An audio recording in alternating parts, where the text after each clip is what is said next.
Okay, I'm just going to set this up.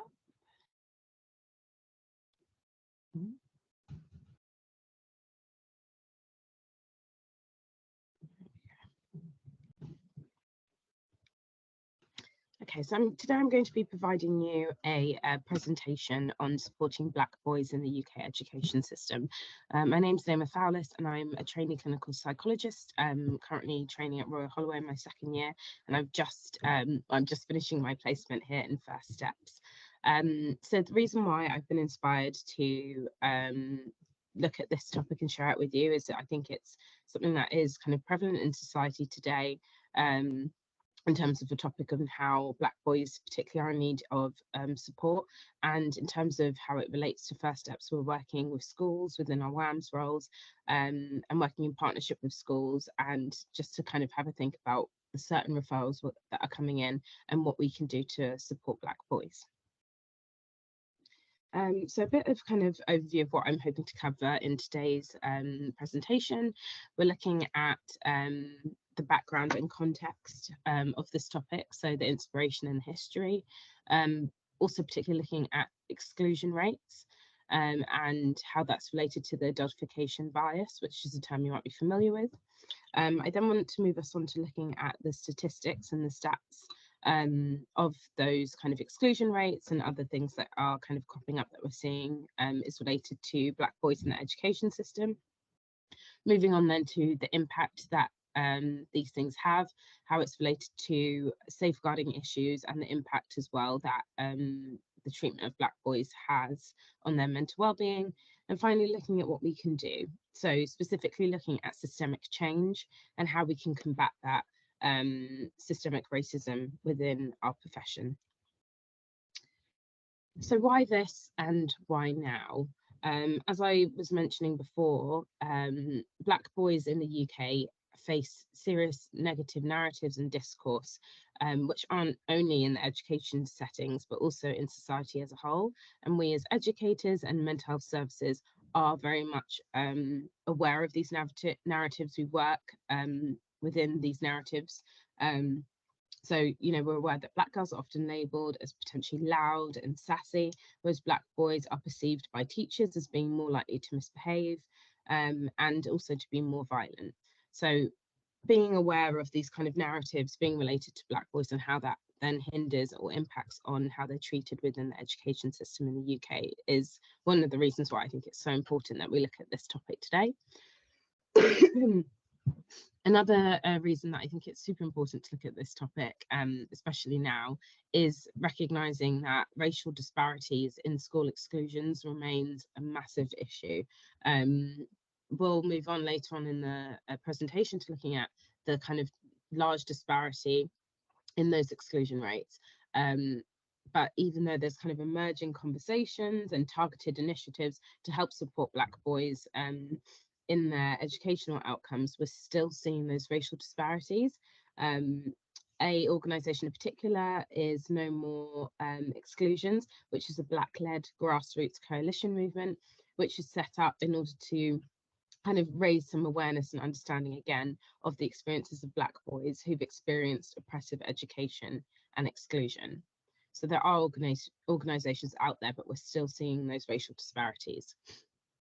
And finally, something else that I think is really important for us to be aware of why this is so important is that there is a real lack of practical support that can not only be given to schools, but also services like our own to help ensure that Black boys are supported throughout the UK education system in order to better improve their educational outcomes.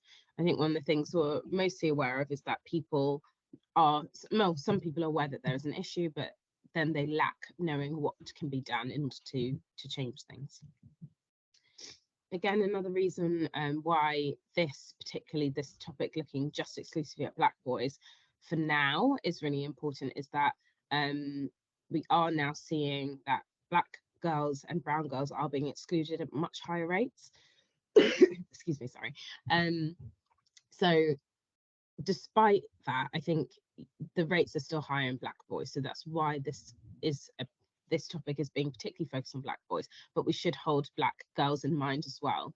So when we're thinking about the educational outcomes of Black boys, we're seeing that some state-funded schools are consistently over the years less likely to start higher education by the age of 19 than girls.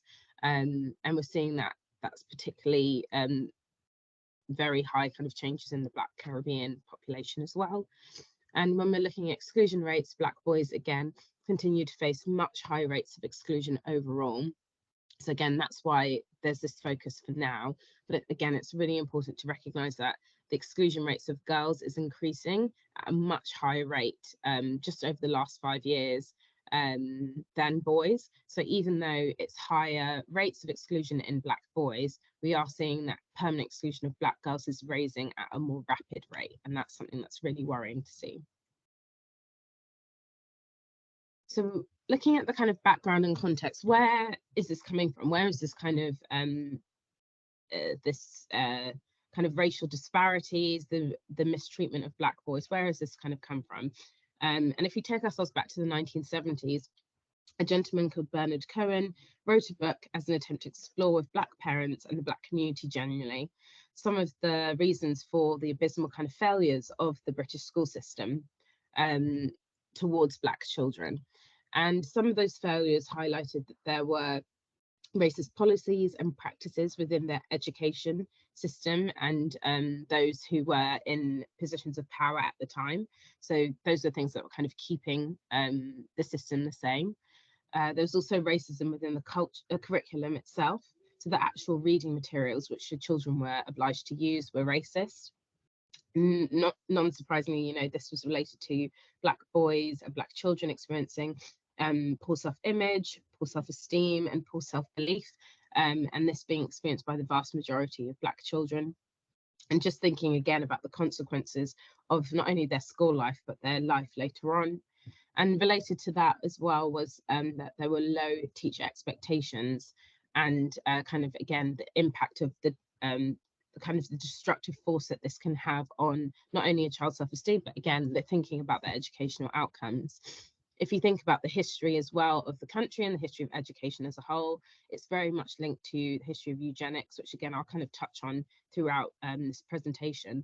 But that's kind of what is linked to these lower teacher expectations. Teachers were being informed that Black students and Black boys were not as clever as white students. And again, we're thinking that 50 years on, this is remaining to be an issue. Specifically in terms of kind of what is provided by the government and what schools in England should be doing. Schools in England are subject to equality duties as a means of tackling discrimination at the moment. And in terms of what's really available, there are grants, separate grants that can be available to schools. However, there is a real lack of separate funding in order to address those racial and ethnic disparities in educational outcomes that I've just touched upon. And another issue is that it's really generally up to schools and local authorities how they spend their budgets and target their funding. So if you think if the people at the top aren't recognizing that this is a problem, don't want to see that this is a problem, don't have the support to see that this is a problem, they're not going to be putting money in order to support Black boys, despite the fact that we are seeing real disparities in how they are treated in the UK education system. So moving on to exclusions, until this is something that we're all familiar with. I first want to share with you a case study. This was a Black 5-year-old boy who was suspended 17 times. Just to give you a picture, because that already sounds high, especially given his age, just to give you a picture of how drastic that was. Those exclusions took place between Easter and Christmas of the same year. So we're looking at what, like a 7-8 month period. Short space of time, 17 suspensions. This child was not offered any specialist support. Him and his parents face an endless carousel of referrals and assessments, which, as we know, as a service can take months and years, which really had an impact on this poor boy's education. And it later transpired that this child received an autism diagnosis, despite the school having originally reported his behaviour as defiance and violence. So again, it's thinking about, how are certain behaviours by Black children and Black boys specifically being perceived? How is that having an impact on their education? But not only how is it having an impact on their education, how's that having an impact on the sort of support that they can access?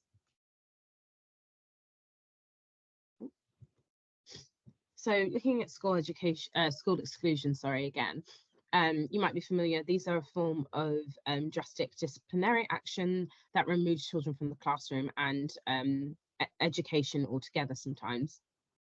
We know that school exclusions have a massive impact on children, where they will experience stigmatization, penalization, humiliation, and isolation from their peers, which comes at a time when they're really starting to form their identities, and the impact in which it can have on their self-esteem once they are excluded from schools is massive. And then this can lead on to behavioural difficulties relating to peers, because obviously they've been taken away from them, difficulties of attention, and also understandably mental health difficulties later on.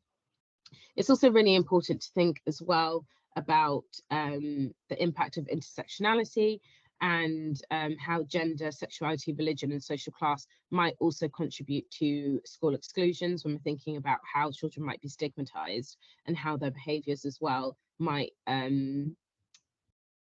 be perceived. We know that these exclusions can really magnify those inequalities that I mentioned that are highlighted through intersectionality, rather than trying to alleviate them and support difference, which can really have a negative impact on already marginalised young people. So when we're looking at the exclusion rate specifically for Black, Caribbean and mixed white Black Caribbean students, in English schools, we are seeing massively high, disproportionately high rates and difference. So Black Caribbean and mixed white Black Caribbean students are 6 times higher than those of their white peers in local authorities to be excluded from school. And these disproportionately high exclusion rates really shine a light, I guess, on the incredible injustice of school children from minority ethnic backgrounds. That's a massively high number and it shouldn't be taken for granted. We might also be familiar of PRUs, or pupil referral units, which originally historically were set up as a type of school to help offer education to students who are at risk of exclusion, or those who are being permanently excluded from school or not attending school. So if you think about those kind of previous slides looking at the statistics, it might give you a sense of who specifically are being sent to these pupil referral units. And even though historically they were set up to provide short-term placements in terms of successful reintegration into mainstream settings, getting a support in specialist environments, still having access to broad and balanced curriculum, therapeutic studies, and even counselling services, we know that that's not everyone's experience once they go to a pupil referral unit. And given that young Black Caribbean boys are nearly 4 times more likely to receive a permanent school exclusion and twice as likely to receive a fixed period of exclusion, these are the sorts of people that we're seeing constantly being referred to pupil referral units, unfortunately. When we're thinking about why this happens, it's really important to highlight a term that you might already be familiar with, which is the adultification bias of Black children. If you're not familiar with this term, it's basically when Black children are subject to harsher punishments than some of their peers. This might be something that you might have been familiar with, you might have even personally experienced. And I'm going to talk a little bit now about why this happens. So we know that Black children are left disadvantaged in schools due to being treated as older and viewed as less innocent and less vulnerable than they are. So to give an example, if a young Black boy knocks over his crayons in frustration in a classroom, how is that action going to be perceived compared to if a white child was to do that action? Is he going to be linked to those terms that that I mentioned before of being defiant and violent and disruptive? Or is it going to be that the teacher tries to get on that child's level and understand what's going on for them in that moment? This has led to Black children feeling really over-policed by teachers, services, and the police as a whole. Again, if we think about the case of Child Q and what happened to them, that was a really awful example, unfortunately, of adultification bias, of how Black children will be treated as with disrespect and as adults. It also very much links to children who are perceived to be more adult-like are more likely to be punished or excluded. And that's coming from a report that was done by the Commissioner for England, the Children's Commissioner for England. So again, we're seeing that the impact of adultification bias on Black children has a negative impact on the children.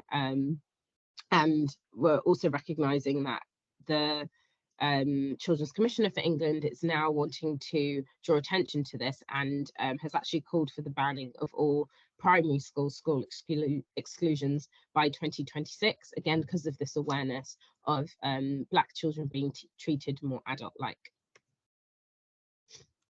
So when thinking about, again, where this is coming from, how it is maintained, we're looking at racial bias and how that links onto the disparities that we're seeing.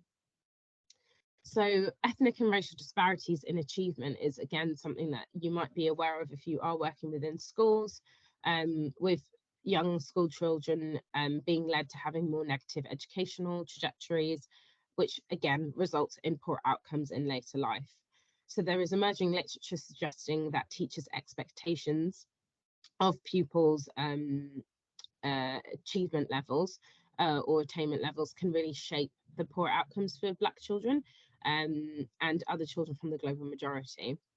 And we're seeing that this is occurring as a result of teachers having an expectation in accuracy. So thinking again about the impact and the history of eugenics, because the UK isn't good at teaching the history of, unfortunately, this country in terms of the racist history of this country. A lot of people aren't aware that a lot of kind of practices, marking criteria, even kind of ways in which we're judged medically are based on eugenics. So that's what's kind of being linked to that expectation inaccuracy that we're seeing. Linked to that is the teacher's own racial bias. Again, after the re-emergence of Black Lives Matter, we're more aware that racism exists, but we're still not very well versed at addressing our racism, our racial bias, and being able to have a conversation about that and even challenge that within our colleagues. And finally, it's also looking at the subsequent effects that this has on student learning. So when we're looking at possible explanations for the lower attainment levels of young Black boys, obviously we've got an idea just there on the previous slide of low teacher expectations and the underestimation of their academic ability. But we're also seeing that high rates of exclusion based on perceived behavioural issues is also a possible explanation for those lower attainment levels. Again, linking to the adultification bias that I previously mentioned. We're also seeing that there's a disproportionate placement of pupils in low ability groups very early on in education, which again really shapes the trajectory of their educational career. And again, that is also linked to the history of eugenics and the history of this country. And finally, also think about how schools don't meet the cultural needs of young Black boys. And I'm going to touch a little bit on what that looks like in terms of the cultural needs of Black boys. But first, I want us to really think about the kind of language and terms that are used in relation to Black boys in education. These might be terms that you have potentially heard teachers in your school say. It might be words that come up in referrals. It might even be words that are coming up in some of conversations within the service. And it's really important that we are aware of just how detrimental these terms are for young Black boys. Things like being unteachable, disruptive, stupid, aggressive, loud. Again, if you think about the history of Black people in general, disobedient as well, what is this need of kind of like power and control, and what will be perceived as being disobedient compared to if it was a white child? So when thinking about how schools don't suit and meet the kind of cultural needs of Black boys and how this can lead to punishment, we're seeing that schools have unfairly punished Black students for their hairstyles, wearing bandanas, sucking or kissing teeth. And we know that that is very much linked to kind of racial bias and a general lack of kind of understanding of culture, how those actions are being perceived. Oh, your hair is messy, it's untidy because it doesn't fit that Western Eurocentric standard. And the kissing of teeth being perceived to be a sign of disrespect rather than a sign of just expressing discomfort, shock, or frustration.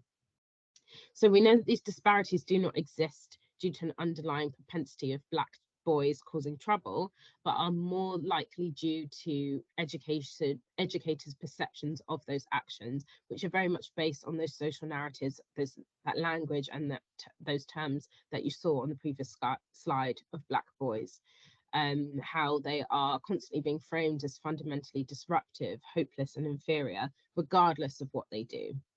So just to have a sense of just how heavy that is and what that actually means for Black boys, fundamentally disruptive, hopeless, and inferior.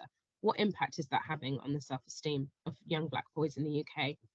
And it's really important to recognise that it's due to the historical narrative. That's what's really feeding these disparities that we're seeing, because this perception of young Black boys is present, as I said before, across services, across professions, who are put in a position to support Black boys. So we are, in a sense, part of that problem. We need to be doing something to support Black boys, given the fact that these historical narratives do exist and are the things that are really feeding these disparities and having an impact on the educational outcomes of young Black boys.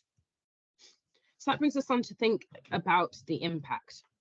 There's been a lot of conversation recently within services about how racism should be seen as a safeguarding issue. We know that exclusion from school has been linked to negative short and long-term outcomes for pupils, and this has been linked to high levels of unemployment, those who are excluded being less likely to seek employment later on in life, and also to be earning less at the age of 25, 26. There's also a higher likelihood of being involved in crime and being more at risk of criminal grooming, lower attainment as well, as I mentioned before, and a risk of serious violence.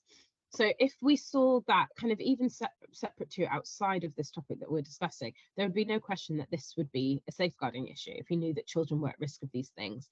But we know that these things are what young Black boys are at risk of because of those historically racist narratives. So it's really important that we recognise that this is a safeguarding issue. Black boys in the UK education system need to be supported, need to be protected.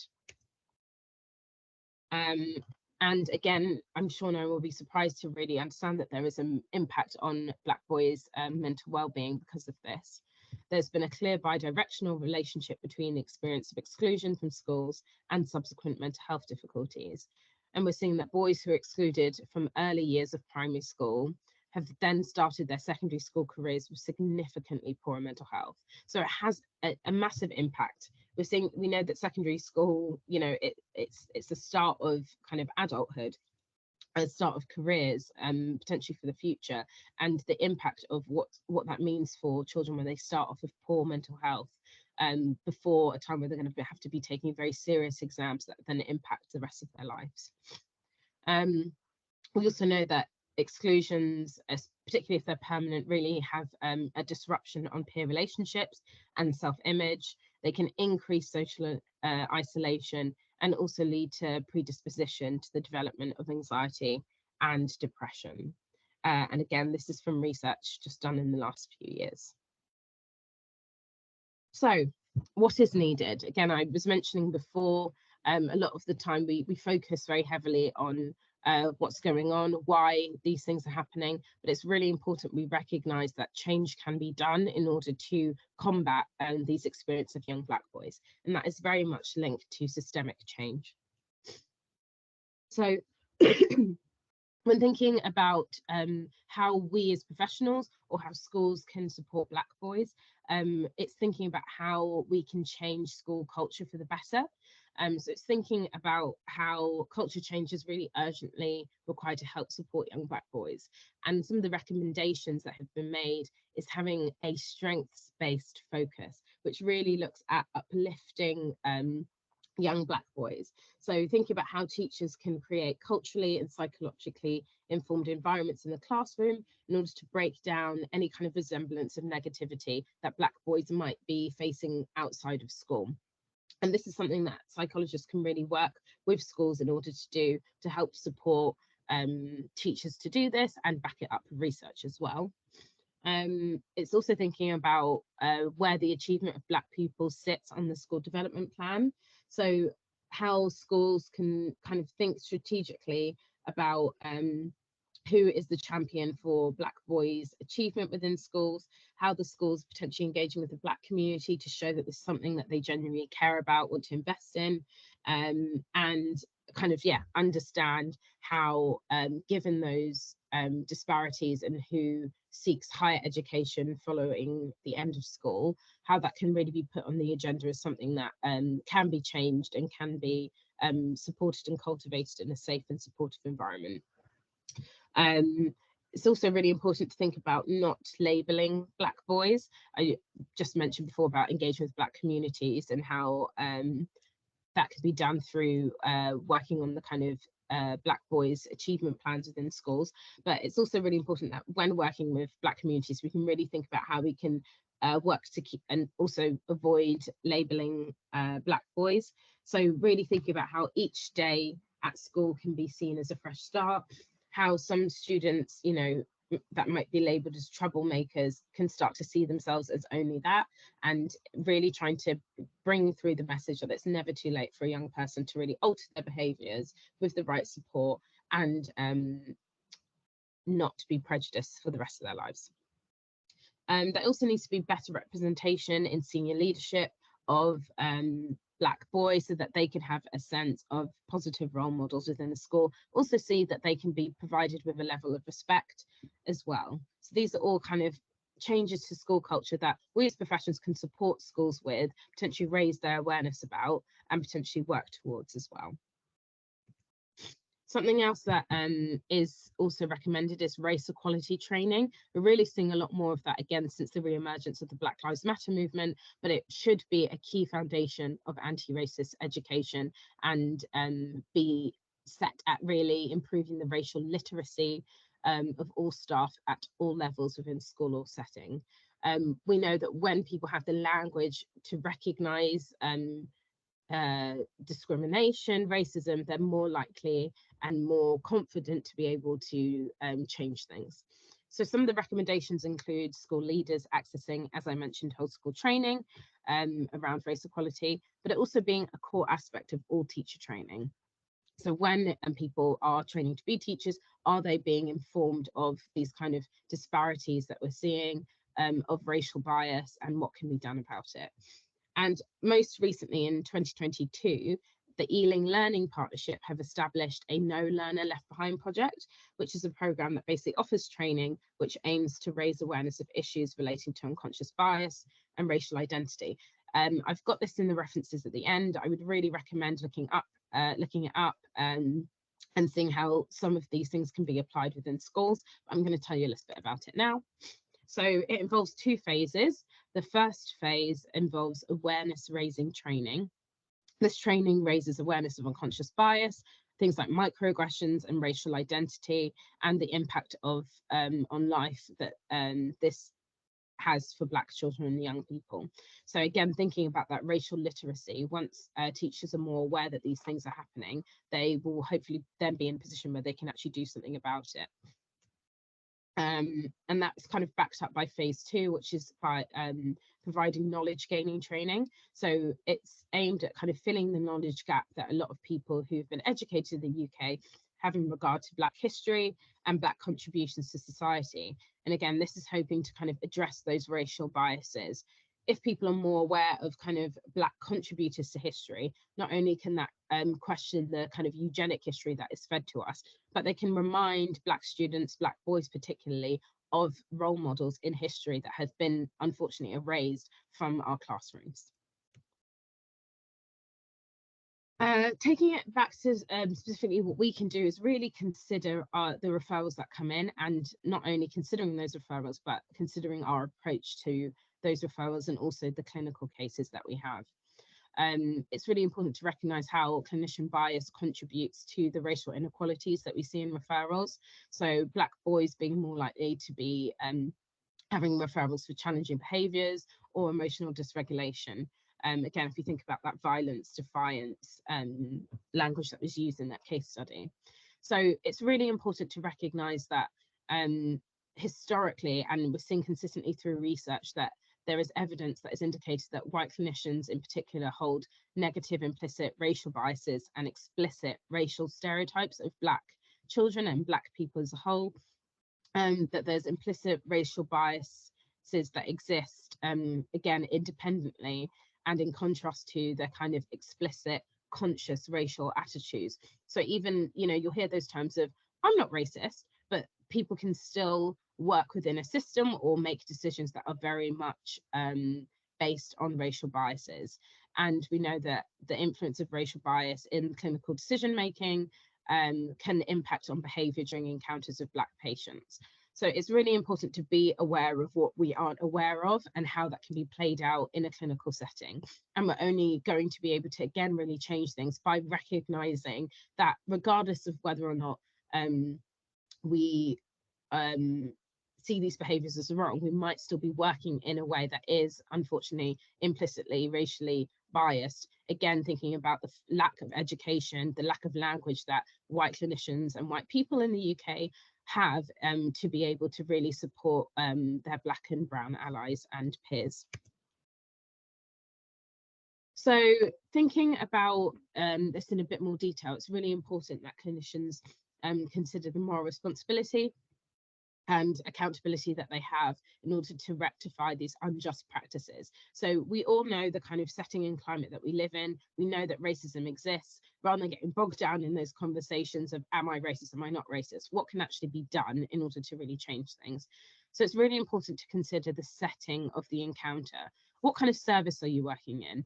What kind of building are you working in? Is it one that looks like an institution? Is it a service that really does make space for conversations around race, that does try to tackle racism in a very intentional and sensitive way? But it's also thinking about, again, our own interpersonal individual factors. Who am I as a clinician? Who is the patient I'm working with? Who are their families and carers? What might be the distrust that is playing out in the room? What can I do to really combat that? And recognizing how both of those things really come together to impact on the healthcare encounter and outcomes of Black boys. So again, it's really important to think about, you know, if I am a person who I recognize that I can tackle my racial bias in order to try to improve the outcomes of my Black and brown patients. What if I'm not working in a service that really encourages that? How can I, at least in the room, make sure that this person is protected and supported? And if I am working in a service that doesn't recognize that, what can I do in order to improve things for the service? Again, recognizing that, you know, you can't do it alone. But there has to be kind of, again, that systemic change in order to improve the healthcare encounters and outcomes that Black young boys are facing. And recognising finally, again, that safeguarding children is everyone's responsibility. Something else that is really important to bring about that systemic change is looking at the procedures and monitoring for assessing equality. We as psychologists love to review the practices that we do, but it's really important that we are self-assessing, monitoring and evaluating the effectiveness of the strategies that might be brought in, because otherwise we're not going to know that they're working, right?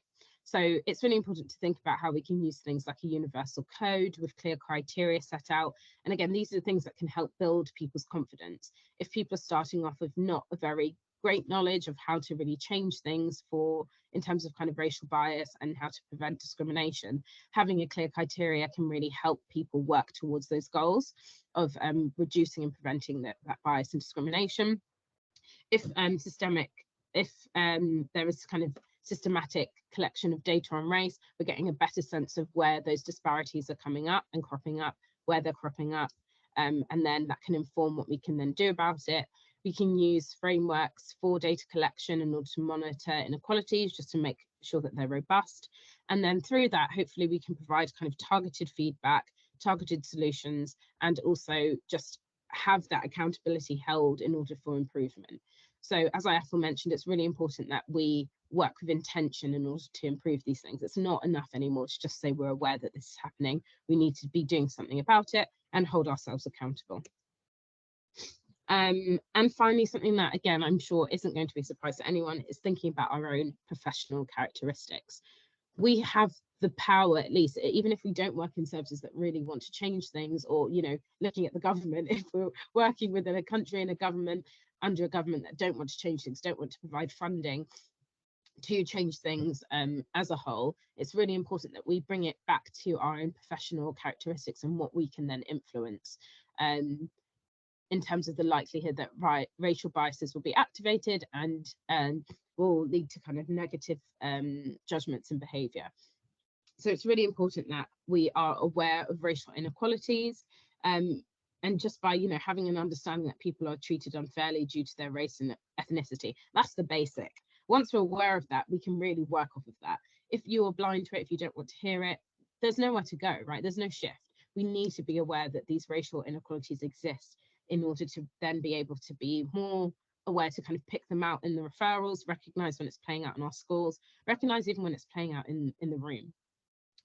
Think again, and that links as well into this point, which is think about our own personal bias awareness. So how clinicians can be, once they are aware of their own bias, we can basically shape the outcomes of a young Black student. So this bias may affect the willingness to participate in kind of bias reduction interventions.